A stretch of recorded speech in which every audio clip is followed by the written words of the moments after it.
Right, firstly, Darren, well done tonight. It was a good, hard-fought win in tough conditions at Borough Park, but you're through to the final.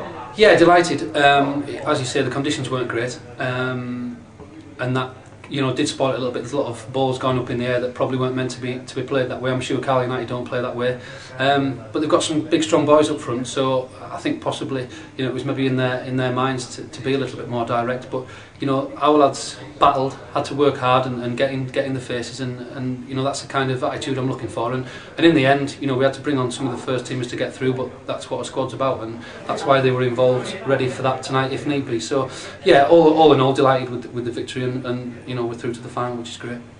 Was it as cold on the pitch as it was in the stands? I didn't really notice the wind, to be honest. Obviously I knew it was blustery, but I didn't realise it was as cold as it was. I felt okay, to be honest. Gareth took his goal well.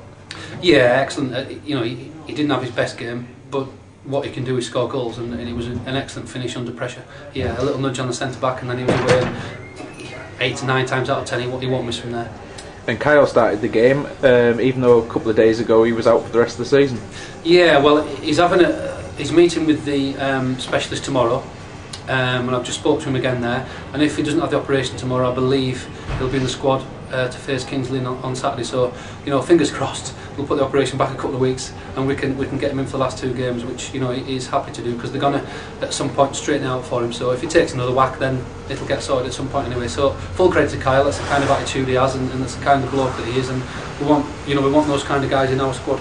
Just one more on Kyle. Has he and Lee Andrews signed their 2-year deals yet? I've spoke to both of them this evening, and we've agreed everything. So whether it be Saturday at the game or on the way back on the coach, they'll sign hopefully before Monday. We've got Kingsley in on Saturday, as you said. 3 points needed, I suppose, to try and get over last year's total of 51 points.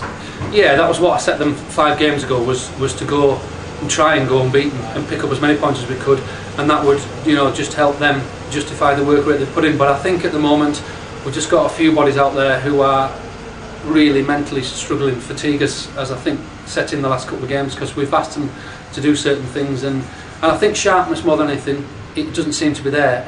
The forwards just don't seem to be getting on the end of things as they have been doing. So I think it's just telling its toll at the moment. So the last 2 games will be tough ones, but we'll try our best Saturday, and then obviously the home game, the final game of the season, we'll hopefully have a few fans in who'll appreciate what the lads have done this season, and we can try and get a victory for them. Next Wednesday we've got the County Cup final against Penrith at Brunton Park. What kind of team will you be putting out for that? I'll have to see what happens at Kings Lynn.